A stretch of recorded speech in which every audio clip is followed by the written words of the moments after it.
morning. Boots and cats and boots and cats and boots It's and the cats morning and boots. DNA. I am Aaron Dicer, the man of a single gray shirt. That's my costume today. And she is Danae Hughes, the woman of a million distractions. And we're here to find out what October 31st, 2022 is made of. Hello, How's everybody everybody. doing? Happy Halloween. Yeah. Danae's got her orange screen going again for Halloween. That's right. Yeah. People think that this is just a decision. Podcast listeners, I am visually bathed in orange. It is true. People think that this is like a temporary pumpkin thing. Yes. I like it a lot. This may just be my forever thing. It makes my eyes very happy. Yeah. There's something about sepia tones. I know, right? They make me seem tan.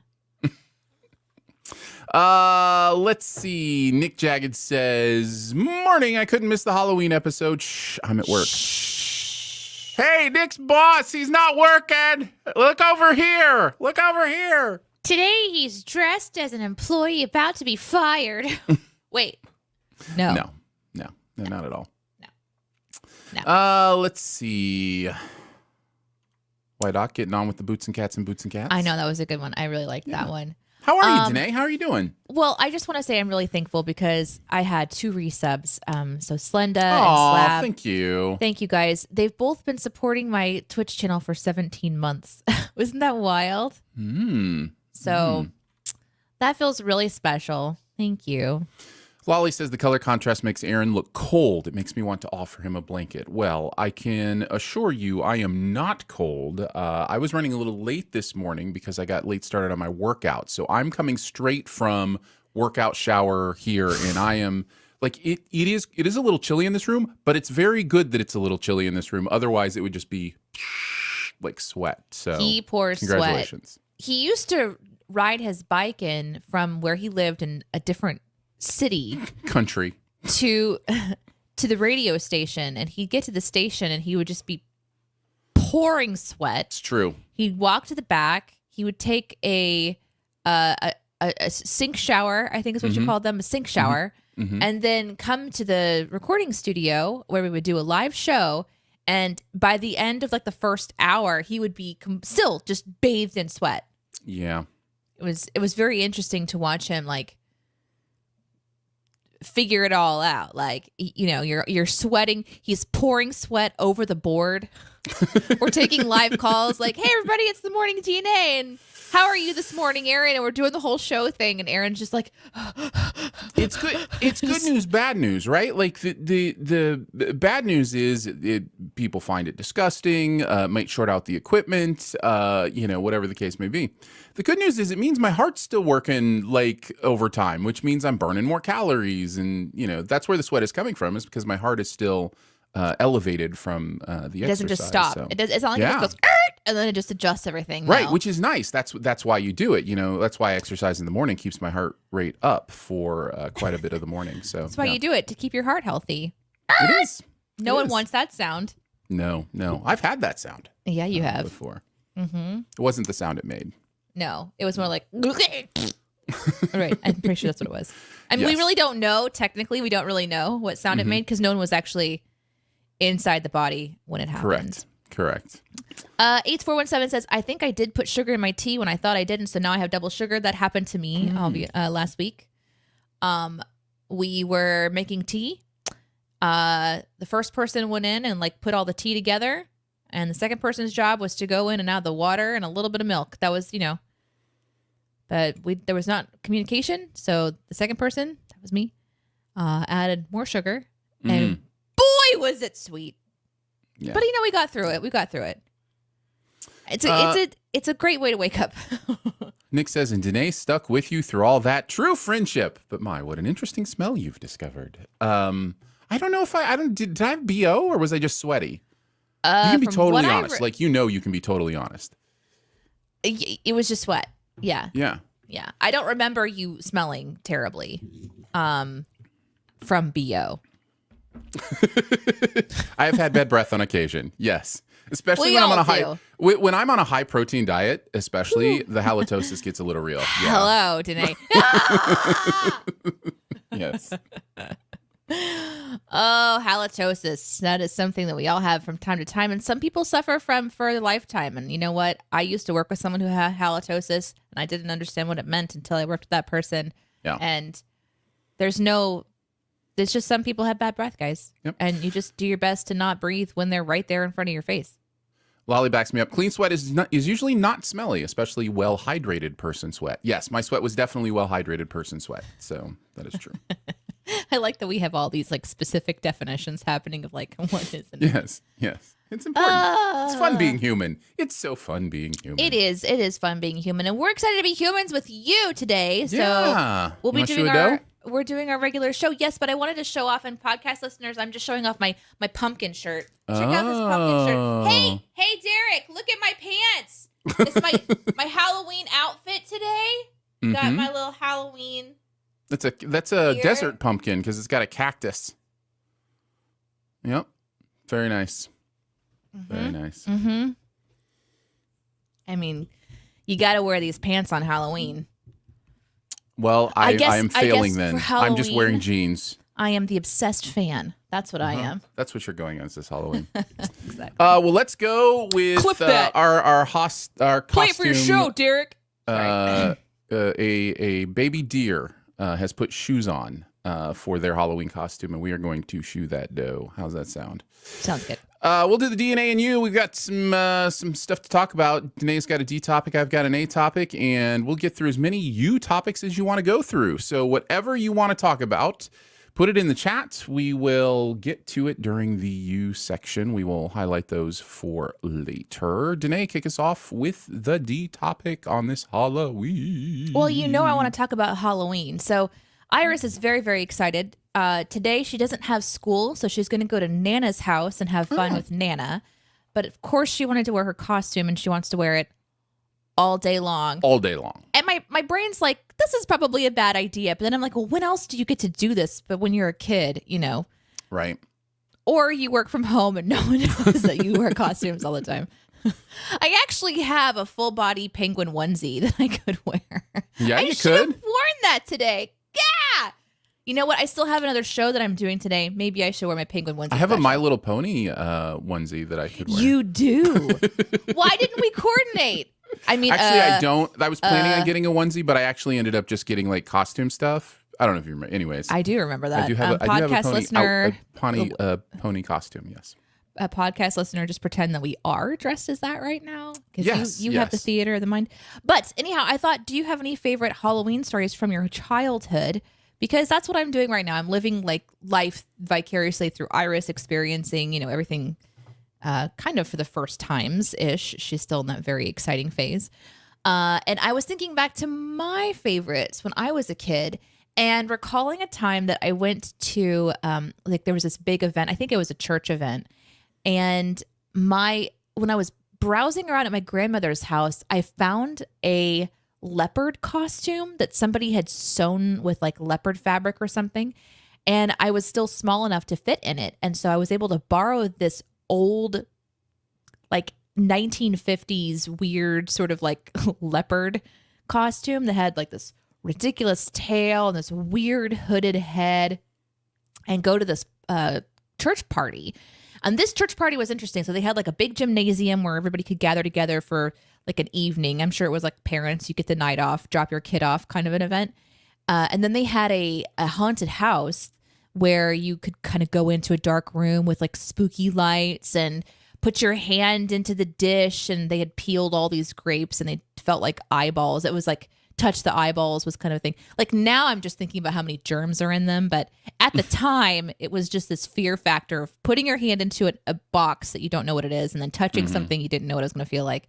And they had like all these cold, wet spaghetti, and it was supposed to be like brains or something. Yeah. I think they had put it into like a Jell-O mold, and so the first people that touched it, it was like it had a shape to it. But then as it went on, the kids would just been like mawing at it or whatever. But my favorite part of that night was that I wasn't just wearing the costume. I was committed to being a leopard. So Nope, that tracks. Yeah. That checks out. yeah, so I was crawling around everywhere on all fours and like meowing and hissing and like clawing and everything. And like for me, it was delightful.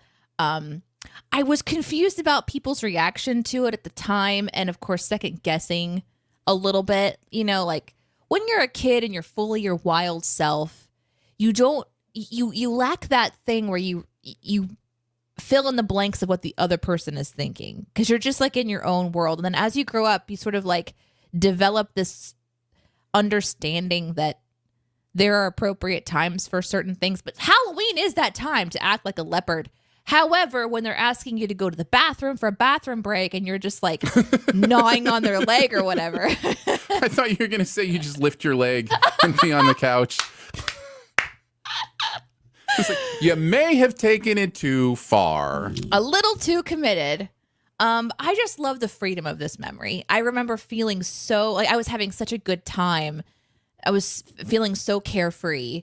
My face was painted, and I don't remember if I knew anybody there from like the church specifically. We kind of church hopped a lot.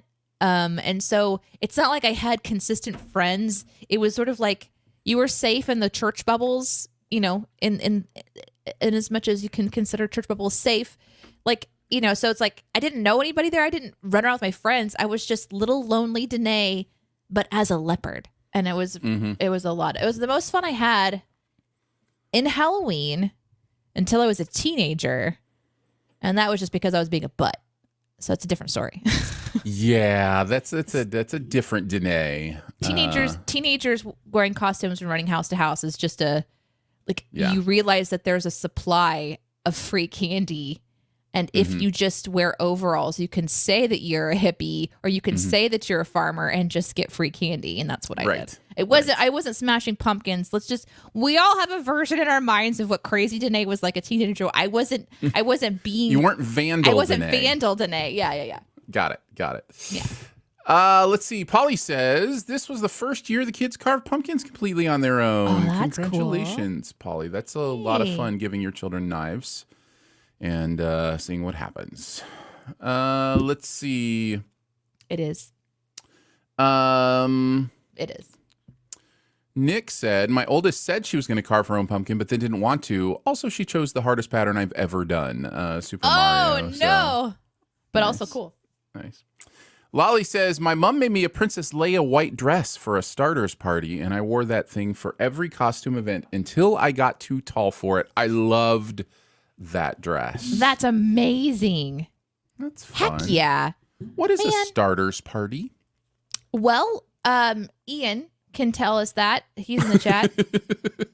Well, I figured Lolly could tell us as well. I have no idea. A starters party. Interesting. Is it like you're getting started out as a kid? Is it just mean like the beginning of the season or event, or yeah. We'll figure it out. I'm looking it up. I only see recipes. I only see like a whole bunch of recipes. Maybe it's like a party, like a. Lolly says it's when your autocorrect doesn't space Star Wars. I thought it was a thing. I did too. I thought it was an English thing. I thought it was an English thing. Okay, that's fine. That's amazing. Well, a Star Wars party. Starters party. You know, the Princess Leia thing makes a lot of sense at a starters party. Can we just make this a thing, though? Because I was looking it up, and there's a lot of recipes for starters parties. Like, I have a whole list of things called the dinner party starters. So it's like... That's what I was like, yeah. Like the appetizers. Starters, but no. Maybe it was an appetizer party, and that's a popular thing, you know, like shrimp cocktail and all that. I'm starting to more and more like the starters prequels. The starters prequels are a little better than I thought they were. Growing on you? They're growing on me a little bit. Yeah, you really should have just run with the starter party thing. Like, you could have made anything up. You could have made anything up. We would have been eating out of your hand. We'd have been like, oh, that's really interesting. It's amazing. Let's see. For me, Halloween growing up, there was almost a delineating moment where it just went from this really fun, thing we did to just something we didn't, really do much of. And I think it kind of coincided with my adolescence, so maybe that was a big part of it. But there was, I think of like those early mid 80s Stranger Things years, and there may be more than one Halloween episode in Stranger Things, and I watched those episodes and I'm just like, that is what it was like, man.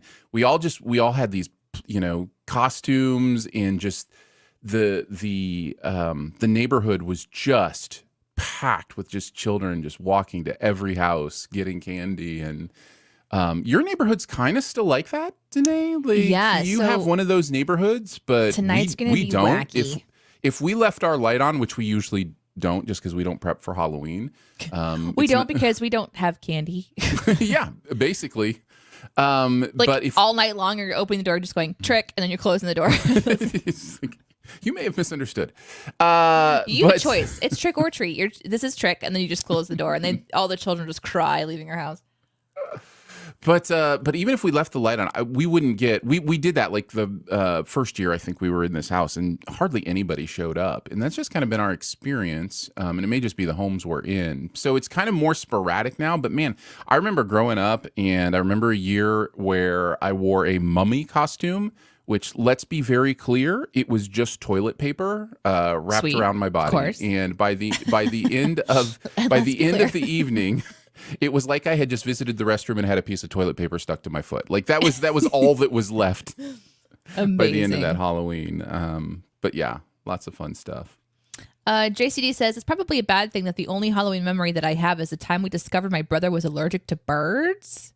Oh, Like, well, all do tell the birds? story. Don't Yeah. just say the tease. Tell us the story. What happened? There may not be enough text space to get it all out in one, but like, tell us. Yeah, I'm very curious. Hopefully, not a deadly allergy or something. I have a cat thing. Like if I'm around too much cat hair, my body will, sneeze, and so it's a slight cat allergy kind of thing. But I don't think I'm allergic to any like stings or anything. But I have to tell you, yesterday we had accidentally left our grill cover off for a couple days, and it was just sitting there by the grill. And I was like, we need to get that back on. So I go out to shake it out, that kind of thing. No. So I'm shaking it out. No! Everything's going fine, and then I set it on the edge of of our deck and start like really opening up the little creases and Like crevices. I'm hiding behind my microphone as if that helps. I'm wearing headphones. I'm going to hear I it no open matter up what. a crease. I open up a crease. Okay, and can we there guess? Sure. Can we guess? Sure. Can we guess? Sure. All right. Please All right. guess. I'm going to put a poll up in the chat. Okay. Okay. A poll. Yeah, we're going to put a poll up in the chat. This is how important this is. What was in the crease? I'm going to say spider eggs. I mean, Okay. that's a big one, right? Okay. Spider eggs. We'll say a hornet. Small cow is definitely one of the options. We are in the Midwest. It's true. It's just a baby cow snuck in there. Didn't notice it while I was shaking it out or anything. But yeah, just started getting in those creases. Oh my goodness. Where did you come from? Okay, maybe that's not the obvious one. And if there's more in the chat that pops up, I will replace it. I'll replace it. Okay. Bird poop. Oh, a bird. A squirrel. A squirrel. A squirrel Okay. would definitely a squirrel nest. Okay. Squirrel nest over a couple of days. I was Sure. like, this is an amazing place. Okay, There's all fine. these trees Just a around. squirrel. I'm skipping Just a those. squirrel. I'm just going to nest in this plastic thing that's been here for a couple days. I just feel like okay, fine. You know what? I'm keeping in baby cow. We're gonna do a quick 1 minute chat. We're gonna do quick 1 minute. I'm saying spider eggs. All right, That's we'll mine. finish the I'm story here going in a spider minute. eggs. You can vote in the poll. Doc says, sorry, I've been half paying attention because I'm doing stuff, but did you go to a church Halloween party as a furry? I sure did. That Before furries were a known thing, I was definitely a furry at a yeah, it was great. It was amazing. I had a blast. Yeah. I do think this might be like a fear I had when I was there, but I remember not wanting to hurt the fabric because it was an old costume that had someone in my family had worn when they were a kid, and I was trying to keep it as put together as possible, and the tail already was sort of barely on at that point. And I remember after crawling around a lot, I looked at my knees and I wondered if I was losing, the integrity of the costume. So I was really worried. Yeah. But it was still so fun. Okay. We have the votes are in. Okay, the votes are in. We have the it's a tie for number one at spider eggs or small cow. So with one vote, or the tie for second is hornet, bees, and squirrel. So really, it could be anything. So it was not a small cow. So I'm opening up these crinkles. Got to get it all dried out and get it ready to put on the thing. And I open up one of the little creases, and there is a group of about, I'm going to say 7 wasps, hornets. And like they're all just like, now the good news is they're super docile. For whatever it was, whether it was the cool weather or the rainy temperature or the rainy mist or whatever. No. But they're not dead. They're very much like crawling on top of each other, or like, and my hands are like in these opening these creases, and it was just one of those moments where I was like, nope, and threw it down. Went in, got like one of our longer kitchen spoons, and just kind of tried to flick them out of there and let them go on their merry way without hurting them. But yeah, I feel like some kind of way about insects at this time of the year. Like they're just not going to make it. Especially when there's a group of them just all like crawling over each other. They were trying to get warm for the winter. In that moment, this is why I mentioned it. I'm not allergic to bees. I'm not allergic to stings of any kind, as far as I know. But there was a moment where I was like, I'm going to die. These things are going to sting me, and I'm going to die. Yeah! It's just weird how the human brain does that. So, yeah. I've been happy watching Halloween to me. I've been watching the show called The Challenge, and it's I know it well. It's terrible. I don't recommend it. Terribly awesome. She mispronounced terrible there, but that's okay. But I went back to the beginning, like it's MTV back in the heydays of the 90s or something. And it's like a reality competition show filled with drama, and some competition. And that changes a little bit over time. But there was this one where they went onto this island and they kind of all just had to survive on basically rice and chicken. And this one guy, they're like out on an adventure. They've decided that they want to go get fish. So they make like these little spears and they find some fish. They're trying to spear some fish because they're hungry for more than just chicken and rice and beans. And they look up and they see like this fruit in a tree. And he starts climbing up the tree, and lo and behold, just a hornet's nest. So I'm watching this guy like fly down this tree, jump in the water, screaming like it was like a cartoon. Arms flailing, and then they show footage of him after he like stopped moving, but he was in extreme pain, and he just had these little sting marks all over his person. Oh my gosh. I was like, dude got stung. So if he can survive that, you can survive yours, is what I'm saying. Did you get to the end of Duel 2? I think so. Is that the one with Johnny and Camilla? Did you get to the end of that season? Yeah. The mountain? Yes. Yeah. The snow mountain, is that right? I think so. Yeah. Yes, that's the crazy. season I just remember Johnny just dragging Camilla to the win. Like just being like I'm gonna win this, and I guess you have to come with me. Is that the one where DM is actually tracking and she's doing really well, and CT's just like, I suddenly have nothing left because I'm climbing up a mountain? CT just gasses out. He gasses out. Yeah. That's Hey guys, one. welcome to us talking about a reality competition session. I know. Sorry. It's interesting, but not easy to follow. So follow up to the story as we continue on Insect Corner. I continued opening up the crevices and also found a spider's nest. So so you're both correct. Man, they take them over so fast. They do. It was just out there a few fast. days, and yeah, it was.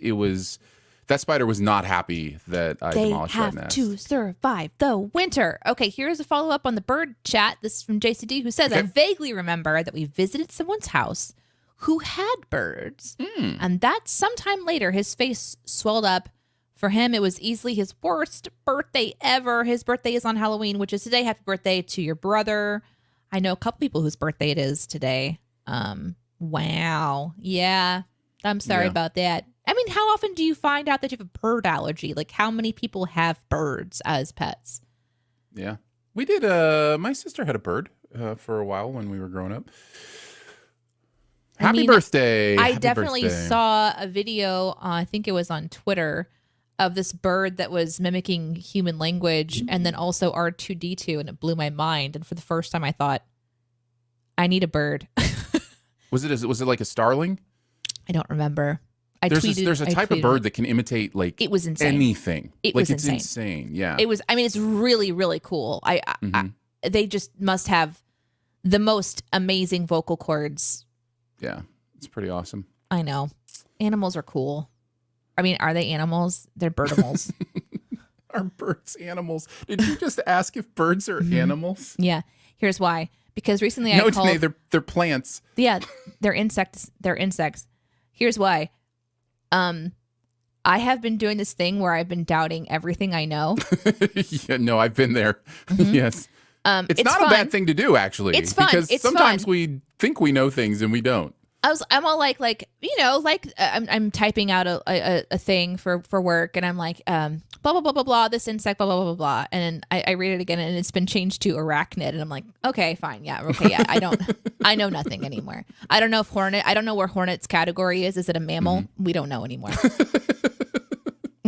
Nope, a hornet is not a mammal. I'm pretty sure. Potentially, it's a mollusk. You guys, that's what it is. That is amazing. Today, Danae will play. No, not today. For the remainder of my life, Danae will be playing the part of the person who knows nothing. That's me. It's just a better place to be. A caster's like, I would have used hairspray and a lighter, and Doc Trancy's like, nope, grab a blowtorch. I'm just like, guys. They're gonna die, right? They're gonna. I think they might. I don't know, because they were. I guess they were probably trying to gather for heat and to survive. I don't know. So I'm assuming they probably did send them to their death, but you know, I didn't immediately crush them. At least we're going to be moving on to Aaron's topic here shortly. I love how we're just going into all these different things. But Sohilaw says, not a huge fan of hornets, even if they are pollinators. And let me tell you a real quick story that happened that I forgot to tell you guys about recently. So I was having a lunch outside. And it was beautiful weather. And the lunch that we were having was at these little tables that were around the corner of their door. And it happened to be kind of nearish the trash can. And so, of course, insects are going to be, you know, around this trash can where people leave their waste or whatever. And Iris is having pita bread and then like granola and banana and peanut butter and honey. Aaron, you know where we are. Mm-hmm. And so a bee appears and it lands on the part of, like, we split it up so we could all have a little bit, and it landed on the one on my plate. And I was just like, guys, let it be. This bee is saving the planet. I will not kill it. Wait, did you at least pause for a swat it. laugh when you said let it be? No. Because I don't realize that I'm funny. Did you even know that you had made a great pun? No, of course I didn't know. I never remember. I don't intentionally make great puns. So my entire family, we're all just sitting around. Like, I think that they were a little shocked because I was serious. I'm like, where can I put this that the bees can come and devour this and enjoy the sweetness because we need to save the planet. Now, they're not pollinating because if there's nothing to pollinate, this is a sandwich. But I want it to survive. And so I ended up finding a safe place to keep a bit of my sandwich. I gave away my portion of the sandwich. To the bees. So the problem is similar to the problem that I had with mice a long time ago. I'm not going to go into that story because this is just going to be a bunny trail forever, but there were more bees that came. It wasn't just the one. There were many, you know, and you know, they can communicate in these amazing ways, as mollusks do. And it was just like calling to its friends, caw, caw. And so before you know it, we had 4, 5, 6, just bees just all over the table. And no one that was eating with me was pleased with the situation because I have essentially asked my family to just let us be assaulted, slightly assaulted, inconvenienced really, for the rest of our lunch, to just sort of sit still and be like, just don't swat at them. Let them exist. Hoover. That's exactly right. Actually, I'm not even talking about the Hoover story, Derek. There's a whole other story I haven't even told you about. We'll call that one the Feifel story. You're welcome to ask me about it sometime. Lolly says, hey, Bee, here's a sandwich containing more honey than you'll produce in your entire life, but I'm just going to set it here and waste it. Listen, waste it or aid the bee population that is suffering. Sure. Potato, potato. You know, it's all just in what it works in my cuckoo imagination. Nick, coming back to the D topic. When we lived in Tokyo, my friend invited me to the American Embassy to trick or treat. That place was huge. We filled a pillowcase full of candy and we played N64 all night. Best Halloween ever. That is amazing. That's a great story. Yeah. Yup. Very, very nice. Well, I think that's probably the end of my topic. Aaron, you want to go on to yours? Sure, we can go on to the topic. Here it is. Happy Halloween. What's your favorite treat and what's your favorite trick? Oh. Either is fine. Curious what kind of thing you're looking for in your pillowcase full of candy, and what is maybe your favorite Halloween prank that you've ever seen or ever done. So yeah, either of those will be fine. Can I tell you about one that wasn't funny? Yes. In fact, I highly suspect many of the tricks will not be funny, but continue. So, Mom, I'm sorry for watching. You know which one I'm going to talk about. I was a kid, so I didn't realize, because kids don't have forethought. We don't even have the part of our brain developed fully well enough to understand forethought, which is why kids do stupid stuff all the time, right? Like, at least scientifically.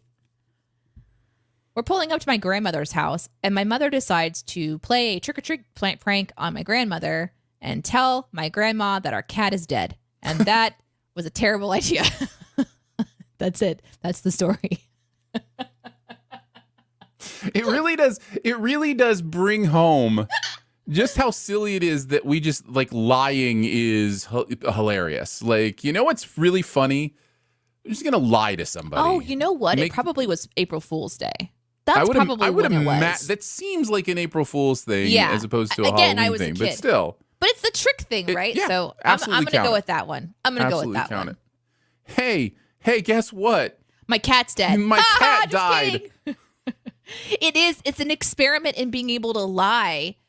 Now the trick part, okay, I did think of an actual trick. My brother. Well, can I ask you a question before you move on to this new one? How long as a kid did you give it between my cat died and haha, just kidding? Because usually with a kid, it's like immediate. It's just like you can't wait to get to the trick part. I was instructed to not tell her. So how long did you wait? I don't remember how long my mother decided to wait. My mom was the one that did it. So she still to this day thinks the cat is dead. No, yeah. That was just every time that grandma came over to the house and the cat was actually there, we just like, it's a ghost. Nice. Okay, so an actual trick. My brother was at one point in time into like getting the little tricky things like maybe like at a store in the mall or something. I don't remember where he got these. But he filled up this little bladder of water and then put it between the toilet bowl and the seat, and it had like a little curved spout so that when you sat down on the seat, it squeezed the bladder and then the water shot up like a bidet onto the unsuspecting victim. He told me he was going to be doing this, and let's just say my mom's screams from the bathroom were amazing. And there was a split second where it's like, we were so thrilled. And then the silence after where we both didn't know what comes next, to where we both were just like running because we didn't. And that was great. He was very brave with his trick. And I really enjoyed that memory. My poor mother. White Ox says, my favorite treat is Hershey's Special Dark. I'm more of a regular milk chocolate Hershey's, but yeah. Hershey's Special Dark. Yeah. I think it's the little miniatures have the Special Dark in them. Okay. My favorite trick is pulling a coin out of somebody's ear. I don't know how to do that. That's a medical procedure. That's not a trick. What are we talking about? That's a painful thing. Let's see. JCD says treat pumpkin everything. Pumpkin everything, JCD. Let's be a little more specific. I'm sure I can name a couple things that if they were pumpkin flavored, you still wouldn't like. Go for it. What are they, Aaron? Well, let's talk about poop. Do we normally eat poop? Is this like anything? Is everything just food? No, everything includes everything. He said pumpkin everything. Oh, okay. Pumpkin underwear has been brought up in chat. I mean, they're with you, Aaron. Yes, thank you. Trick JCD says, trolling my older brother. As an older brother, I do know this to be a very common trope. Here's a fun one from a post to our fans for our job that was posted this morning. Mary Jane peanut butter kisses in wax bottles. That's specifically targeted, Eights. Thank you, Eights. That's specifically targeted at Danae and I's least favorite candy.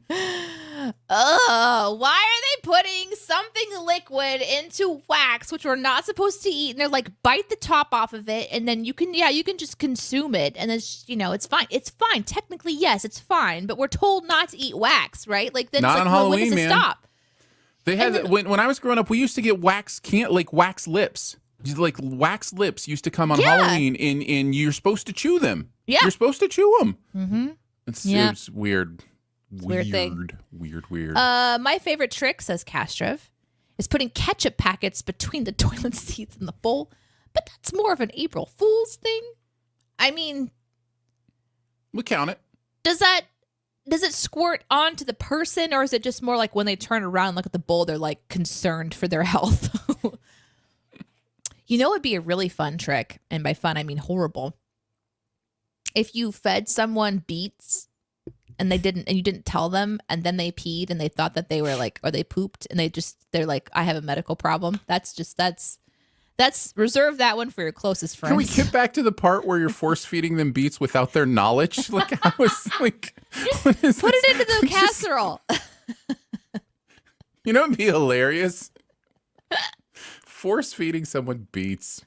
Lolly says, I put Google eyes on everything. I believe they mean googly eyes on everything in our bathroom once. Not for Halloween, just to make Hubs laugh when he got up to shower in the morning. That's adorable. That is really, really funny. Castriff says, my favorite treat is peppermint bark. Ooh, I love peppermint bark. Good pull. My favorite trick is putting up Christmas decorations in early October. Bravo. Bravo. Nick says Reese's Pumpkins. Yes, Reese's Pumpkins. Let's go. Here's the beautiful thing about Reese's Pumpkins is it is the chocolate to peanut butter distribution on the pumpkins is so much better than on any other Reese's candy. The pumpkins, maybe the Christmas trees have about the same distribution, but those holiday Reese's, they're so much better than the cups. The chocolate to peanut butter distribution on the cups is not my favorite.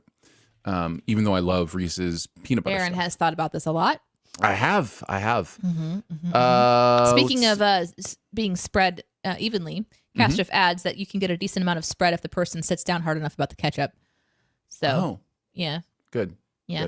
Good to know. Very nice to know. Just don't do like the leftover hot sauce from Taco Bell, right? Like let's be kind to our undercarriage. Yes, indeed. Let's see.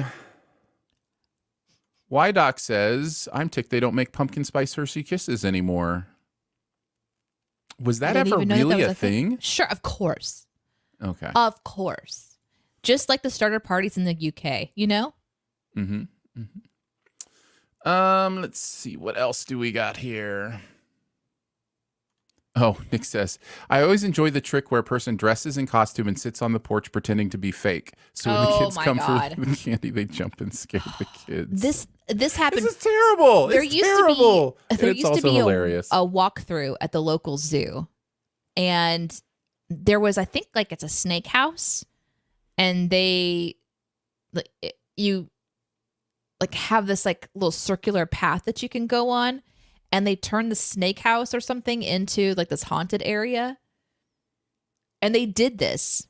And right at the very end, there was this room and it was 3 dummies sitting in like an electric chair.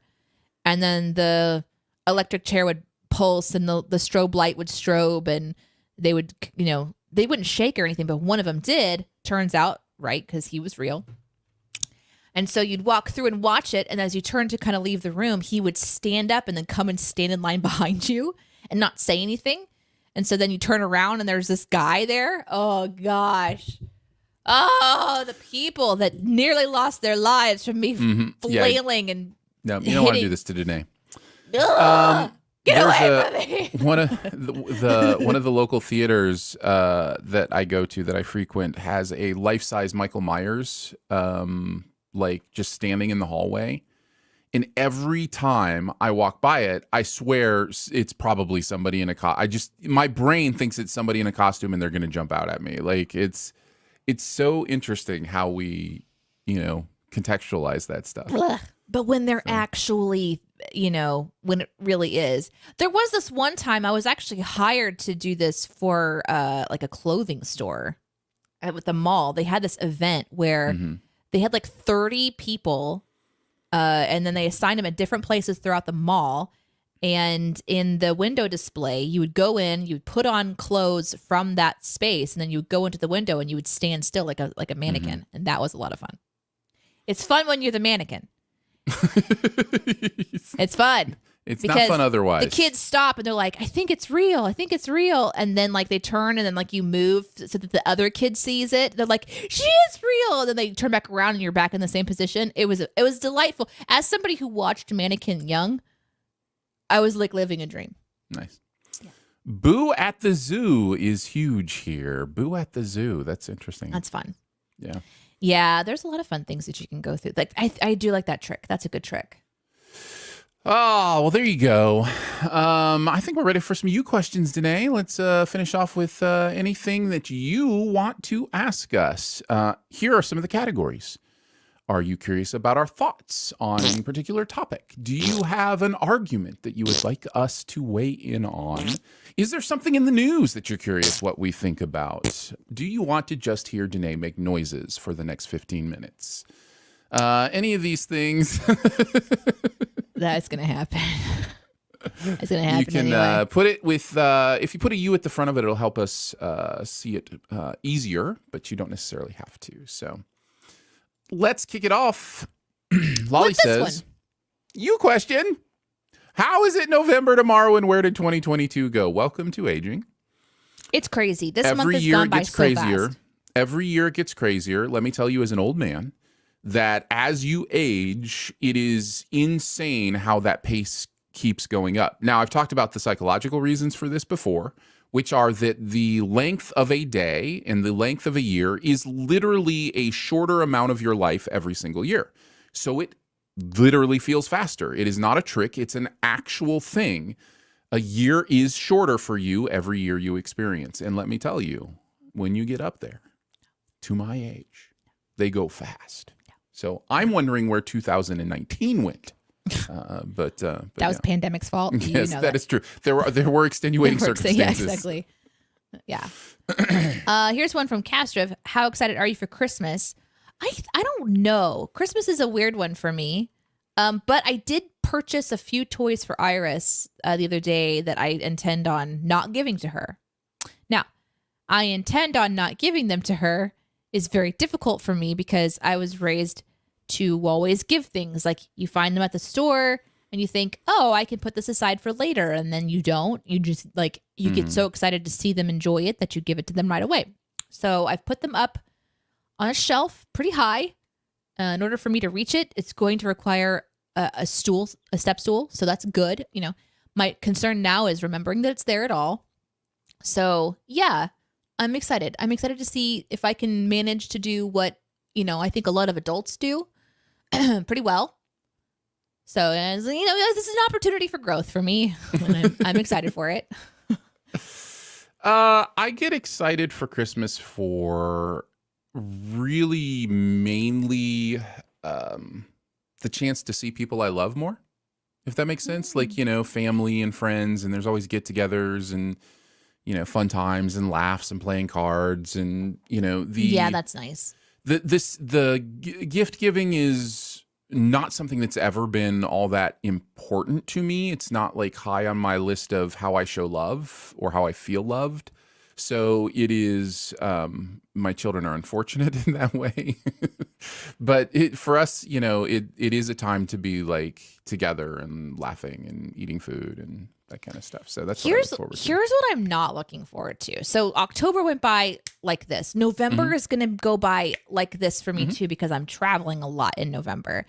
Then here comes December, and I had plans that have not happened yet. Last November, I realized that last Christmas, rather, last December, I realized that like Iris has accumulated a lot of toys. I knew this was going to happen. And I've gone through several purging Purges? phases. Yeah. But my purge results in me putting into containers like these can go. And then they don't actually leave the house because there's a couple of ideas of that purge. One is, can I resell this and make some money back? 2 is, can I donate this to someone that I know who has a little one who could use some help right now because here's a lot of stuff. 3, like, when am I going to get it in my car? So like there's like a stop point. So even though I've done 2 or 3 pretty good purges, they didn't actually leave the house. So I don't think that they can count as purges. They've more like shifted into another part of the house where a door can be closed. And so now I have a lot of stuff that needs to be like gone through again because there's been all mixed in and stuff. So I wanted to have all that done before the next accumulation period. And we're there. So I really have a huge undertaking to do if I'm going to hit a personal goal of mine to do another big purge. Yeah. So I'm a little nervous about that, honestly. And that's okay. Like, I'll fail my way through it and tell you guys all about it. And it's just life. Yeah. I do remember there was one very specific year where my wife and boys went somewhere and I couldn't go with them. And I was just like, I'm taking this week and I am throwing stuff away. And I threw so many of their toys or gave their toys away / threw them away. And do you know what happened when they got back? They didn't care. Yeah. Because there's because our kids it's have so many way decisions. too much stuff. It's so many decisions. A suggestion from Polly is to tell people to gift craft projects instead of toys. 100%. She is super crafty. She literally does an art project or 2 or 3 every single day. We do like a koala crate thing too. So she's used to building things and she loves that. So there's so much stuff and I feel bad throwing it away because I feel like I'm kind of part of the problem of just the waste. So I kind of want to go, well, this could be used by somebody. Who is that somebody and what can I do? And I used to work with a personal organizer. And one of the great things that she did is she kind of knew where all those places were. So she would leave my house with a couple boxes of stuff and go distribute it for me. And that was, just for someone who's busy or just has mental walls up, that's a really great way to kind of keep that going. So yeah. Facebook marketplace is great for selling stuff. It's easier. It's a whole other thing though. First of all, I don't have Facebook, but then also like if I used OfferUp, you put it up and then you have to manage that project. And it's wild how consumed my time is. And it's strange how much I'm like, I just get caught up on those details. It's just not a priority to me, especially because I can just shove it in a room for right now. But eventually that room's going to get full. So I don't want to get that far. I really don't want it to get that far. Yeah. Yeah. All right. Next question. Next question. Let's see. Your question: incandescent versus CFL versus LED bulbs. Hold on, just a real quick search. All CFL bulb. Well, we do LED, and the primary reason we do LED is we also do smart lights, and LED lasts longer, so most smart lights are LED, because I don't want to pay for a smart light and then have to replace it, in a couple of years. So yeah, that's an easy answer for our house. When we replace bulbs, we replace them with smart bulbs. WTF, LED, CFL. Okay, here we go. CFLs use 25 to 35% of the energy used by incandescent bulbs. But if you really want to make the biggest environmental impact on the environment, choosing LEDs is the way to go. There you go. So that's that. And then this says that they don't make CFLs anymore, but that might not be right because guess what I'm just doing? Quick internet searches. And what do you never trust? A quick internet search. Also, people who tweet things, just maybe they mean the best, but you never know what they're actually posting.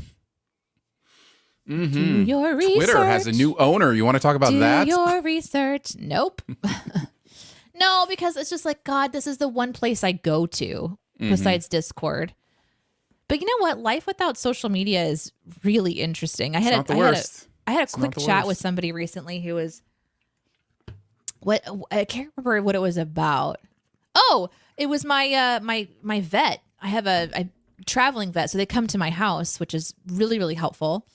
And they're talking about something local that happened. It was pretty tragic thing that happened. It impacted a lot of the kids at the high school. And so like, yeah, so da da da da. And I said, no, I don't know what happened. And they just were both shocked that I wouldn't know what happened. And I don't have Facebook. I don't use Instagram. I'm barely on Twitter. So I learn things by word of mouth, and I barely leave my house. So my news comes from my vet coming to my house. And it's kind of nice in a way. I don't have to keep up with it all. There's an interesting thing, and many people have talked about this, but the advent of social media has expanded the world for everybody in a way that now, where you used to have to be concerned about the people around you, the drama in your own life, those kind of things, now you're responsible for the drama of every human ever. That's a tough place to be in. Should we care about someone else's drama who may live in a different country or may not be in our neighborhood or whatever? Yes, there should be empathy and we should care about it. But are we built to be able to process that much? And how much can we really process when it's something coming to us so separate? That it's coming through text characters and someone else's filtered perspective and whatever the case may be. There's some real wisdom in sticking with only concerning yourself with the drama of those around you in a way that you can be proactively a positive impact on the people in your world. I think we're really seeing the in my opinion, it is part of the recent huge spike that the medical community is seeing in things like anxiety and depression and mental health issues, which again have always been there. I'm not saying they haven't always been there, but the spike in them, I think, has a lot to do with the amount of information we are being asked not only to process, but to own, to take part in, to care about. And that's a really tough thing as a human being to balance. So I'm with you. I think there's some real wisdom in disconnecting yourself from having to own the weight of everything in the world. So yeah. Which is not easy to do. So all that from LED bulbs. Great job, everybody. New question: is anyone going to watch the game of the century between Tennessee and Georgia on Saturday? I know you like Tennessee, JCD, but 1 versus 2 has happened many, many other times this century already. So, my answer is no. I'm sorry. I will be at least checking in on Tennessee, Georgia, if not watching the whole thing. But that's because the team that I root for is right behind them. So it'll be interesting to see. Kind of rooting for a blowout one way or the other, so that my team jumps up. I'm sorry. Even though Iris is now 5 years old, blowout still gives me like twitch. So speaking of blowout, since Danae is making toot noises, what's your family's polite word for farting? Oh man, mine was bustering. We were told it was a buster. That blew my mind. I was like, bustering? I've never heard that before in my life. Yeah. Which I haven't heard anyone in my family use since I was a child. And I don't know that I'm going to try to bring it back with Iris because we already say toots or farts or whatever. But my grandmother, like the word fart is so jarring that it kind of like it kind of like borderlines into like a curse word for my family. And so like we couldn't say fart because it was like a really bad word. So we said buster. And then I met a kid in school named Buster, and I was blown away. I was like, how is your name? What kind of people are your parents? Why that would are you name Buster? You fart? Is just... Does that mean that I could have been named Buster? Like that, what a terrible thing to be named. So, yeah. We were always very technical. So it was passing gas was what my family said growing up. So yeah, it was always gas, passing gas, that kind of thing. So in the chat, we've got backdoor burp, fluffies. I've heard fluffies before. I've heard fluffies before. Yeah. Fluffy's like a pillow. I understand. It's a way too polite word for what happens. It's all right. Toot is the standard. But ever since the fart episode of Bluey, the word fluffy has been making the rounds. Oh, that's interesting. That's interesting. We haven't seen that episode yet, Nick. Also, Lolly says fart was considered a swear word in their house. Wow. We were allowed to say Trump. Well, that's accurate. And Polly says stepped on a duck. Yeah. That's interesting. My A barking grandfather, spider. Barking spider was a big one. Yeah. Yeah, my grandfather used to let one loose, and then he'd look around and go, "Did you see that? Did you see that? That was a barking spider, or that was a whatever he wanted to blame it on." And he would always have another thing, like a bold mouse or whatever. And the kids would all be like, "Where? We'd look for it. There was one time I think it was my younger brother, but I used to, my siblings used to have me crack their back. This is not a great idea. I'm just telling you it happened. But because I had been to a chiropractor and I kind of knew how they moved their hands on the back, I was able to simulate it and decompress the spine in a way that would pop their spine. But I would have them lay down like at the chiropractor, and I would put my hands on and I would crack their back. And so I was doing this with my brother, and I would always kind of sit straddle of them and get on top of them or whatever. This is a bad idea. This is a totally bad idea. This is a very bad idea, but it pertains to the subject, and I think you'll find it humorous. But one time I knew I had one in the chamber. And so as the moment I cracked his back, I let it loose and then acted like it was him because I was pushing his so he was just like, Drew, oh man. That's amazing. It's like a perfect set. Like, how can he get out of that? It was clearly him. Clearly. You're just waiting all day to let your gas out so that you could have a good joke. Yes. Just in horrible pain. That's right. This will be funny later. Okay, here's one from Slab. If you punch yourself and it hurts, are you weak or are you strong? Strong. Can Easy God answer. make a rock too big that he can't carry?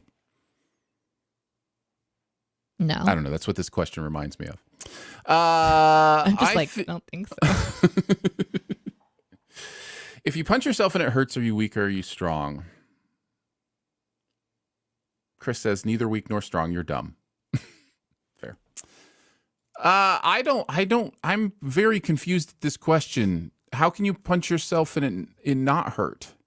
Like if you're going full punch. Oh. I suppose. Which I'm assuming the question assumes. If you punch yourself and it doesn't hurt, you're not punching yourself. If you punch yourself and it hurts, it's because it hurts when you get punched, whether it's by you or by anybody else. Oh my God, Slab, you actually broke Aaron. That's my answer. And Shaggy's got a great, but why are you punching yourself? This is just really leading to a lot of Why are you hitting yourself, Danae? Why are you hitting yourself?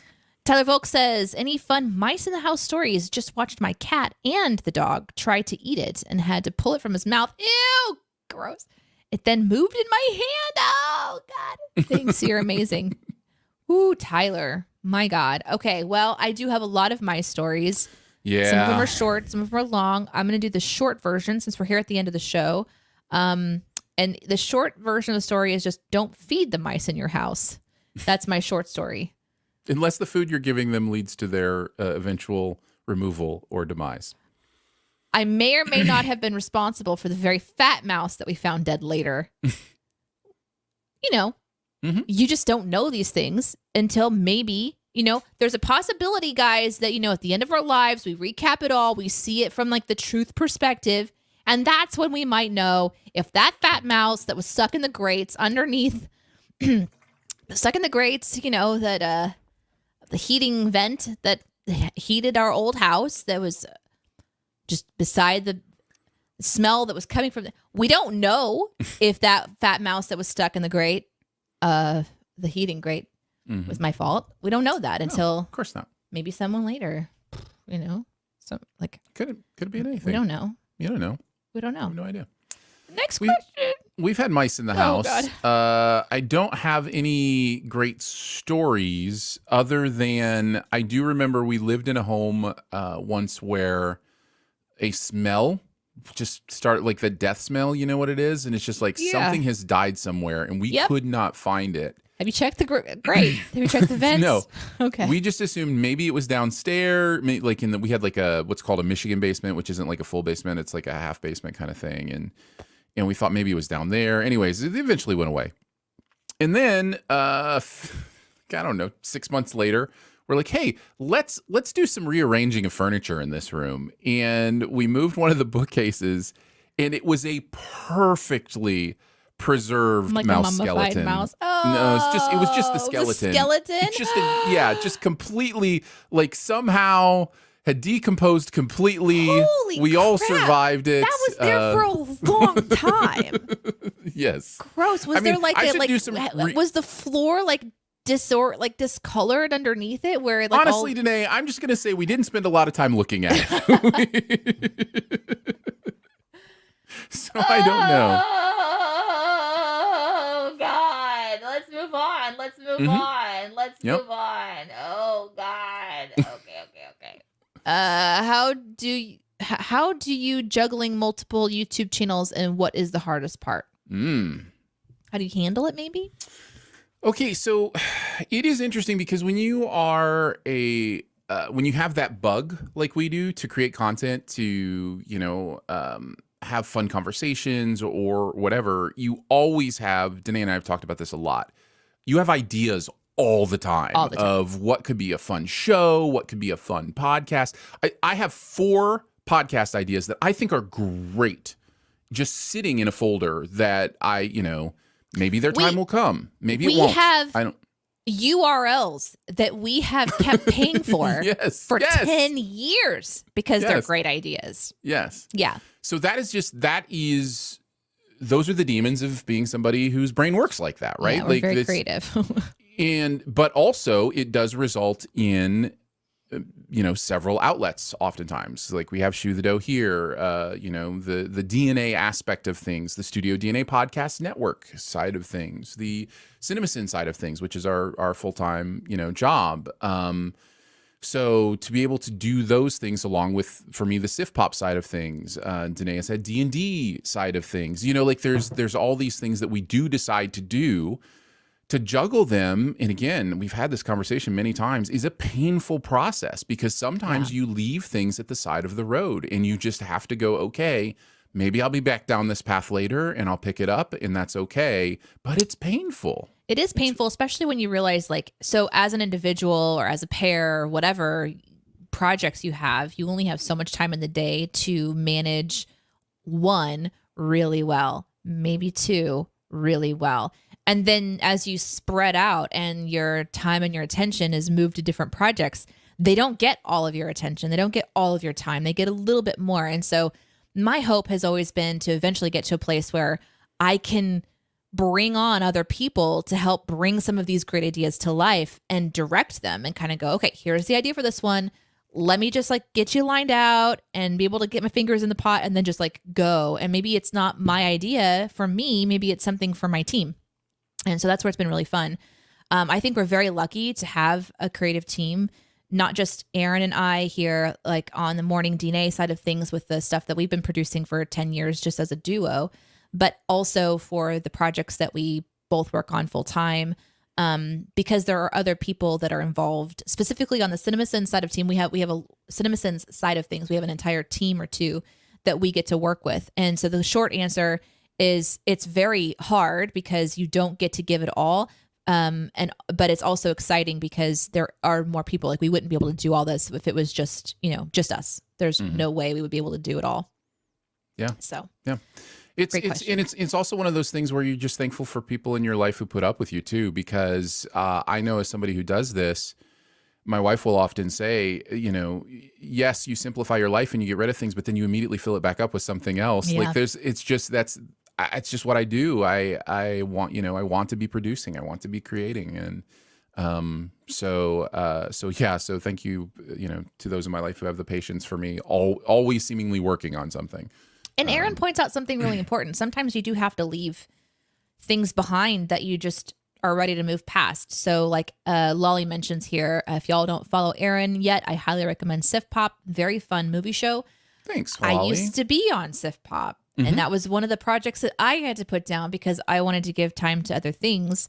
And Aaron has maintained, without me being there, but he had the idea for Sif Pop before me too. It's just, we co-launched that one together. So you have ideas, you bring them to people that you hope to be able to partner with, and then you launch things and you see what happens. And it's just a very emotional process because we're passionately creating things and we want them to succeed. So Yeah, it's a great So question. it's interesting. I was just talking to somebody yesterday who was asking me about, when Sif Pop started and those kind of things. It's interesting to think that the very first Sif Pop segment was a segment on this show. What this show has become, Shoe the Yep. Dough, which is still a podcast, was a segment on this show.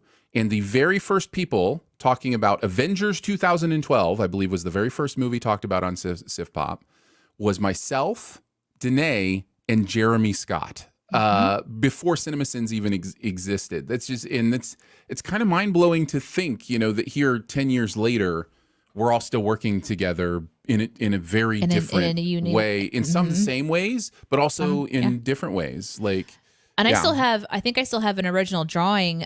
We were in the recording studio in between being live on air, where Aaron is kind of expressing this desire to have a community of movie lovers who can recommend things and have content and be able to look it up by topics or design or whatever it is.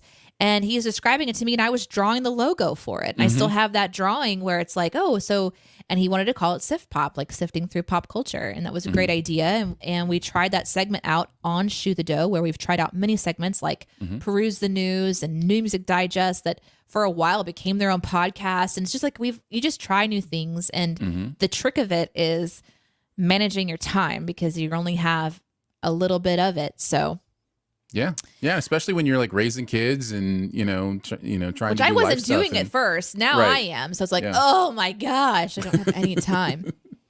My workday is basically cut in half these days. It's crazy. A couple more. Nick says, you question dressing up in costume for work in an office, yay or nay? I'm yay, but my current place of employment hates fun. I think I'm yay. I'm all for that. I'm all for just the fun of just being able to be yourself. You can wear whatever you want to work. Why do I care? I think it just depends on where you work. Some people have And really I guess it strict depends work on what the things. costume is, maybe. If it's distracting in some way. Yep. But Yep. I would like don't to know. believe that a workplace would be like, all of you will dress appropriately for this job while you're here. So please don't come to work in a T-Rex costume that requires you to sit at your desk and have appropriate meetings. Like, right. so like if it was something where you could just dress as a farmer or something simple and just wear like regular people clothes and then just put some dots on your face for freckles or something, that'd be kind of fun. But yeah, I've worked at many offices and I've had many different office cultures, and I think that they allowed costuming, but I wonder if now they would say no, because they would have to go through so many different levels of approval. Like, can you imagine being a manager and having to approve of everyone's costume before they wore it? So maybe I can just get where it's just kind of a like, guys, just do that at home sort of thing. But it would be fun if you could do something. Yeah. So I don't know. They should probably give some guidelines. Like, I don't know, if your it's tough, costume man. hits this Like- guideline, then yes. But here's the other thing is like, you come to work dressed as something that offends someone else, and all of a sudden you have an HR situation. And this sucks because I don't like having the like adult poo-poo answer here, but having managed people before, I can see where maybe they just want to avoid trouble. Then just have uniforms. I mean, that's my thing. It's just like it's you are absolutely right today. You are 100% correct. There is a cultural and societal impact to have. I guess my brain just wants to go to like create the perfect world where everybody just does their job and understands that my distraction is on me. And if you wear something that doesn't allow you to get your job done, that's a job issue. That's not a clothing issue. That's a job issue. But if you wear something that another person doesn't like or distracts another person, maybe in a perfect world we can be adults and just get over it. Like we don't have to worry about that kind of stuff. But Real Monkey says no one wants to be told their mortgage is being foreclosed by someone dressed as Goofy. This is it, right? I don't know. I might. It's hard. Yeah, I mean, nobody wants to be told their mortgage is getting foreclosed by somebody who's not dressed as Goofy either. So, yeah. Here's the last one from Shaggy Nut 78, who says, "Do you say kitty corner or catty corner?" I say catty corner. I don't say either of those. I say kitty corner, like with T's, like kitty corner or catty corner. And actually, I think cat a corner. Cat a corner is probably. I say catty corner. Catty. Yeah. Catty corner. Yeah. That's Yeah. Yeah. So, yep. Thanks for that catty question. Corner. There you go. Hey guys, thank you so much for being here with us. As always, we genuinely appreciate all that you do. Not only in just hanging out with us every week, but also your support of us, both here on the show and off of the show. Whether you're watching on Aaron's Twitch, my Twitch, on Facebook, YouTube, Twitter, wherever you're watching, we just really appreciate you guys hanging out with us. We've really enjoyed putting our content together for over a decade, and this is a fun outlet for us. We would be doing this if there was no one watching, which is true, because we would be recording the podcast no matter what. But doing it with you guys is really fun. You never know where the conversations go. So for those of you who are listening on the podcast feed, we encourage you to join us live if you can every Monday or Sunday at 9 a.m. Central on any of the platforms I just mentioned. You can find that information in the description of the podcast. And for those of you who are watching live, let's take a quick look at the schedule next week. And then I'm going to send you over to See Not Bush today for those of you who are watching on Twitch. The reason being, he creates stuff with clay. We probably, I think at this point, most of the people in Twitch have seen it. He creates things with clay. It's something that he then puts into an oven and it hardens. Well, he had an oopsie, and what he put in the oven is broken. So I always find it really interesting to watch how he moves through the frustration of something that takes a lot of hours and dedication. And when it gets busted, I just find him to be a really encouraging example of how to work through something when it doesn't go your way. That's awesome. So I think we're going to be live next Monday. Unless something crazy happens, we'll be live next Monday as scheduled. So we'll see you guys for the first Monday of November. And I'm going to go ahead and send us on over to CNOT and give him some encouragement and watch how he fixes the mistake that was made. Most likely what happened is it fell over while it was in the oven, and it looks like the knees, because he's doing this like warrior type character that's wearing armor and stuff. It looks like the knees are all gone and the head has been broken up into many pieces. So now we're going to get to see how he goes through and fixes it and has to redo it. He doesn't start over again. He, repairs it. The last time I saw this happen, he had a huge dragon he was doing for Blizzard for World of Warcraft. It was amazing. And it fell over in the oven. And when he got it, it was like all charred looking and crazy. Oh, the work he puts into his craft. Anyway, so we're going to head over there. He's great. Love you guys. We'll catch you next week. And until then, catch you the next Monday or someday. Bye.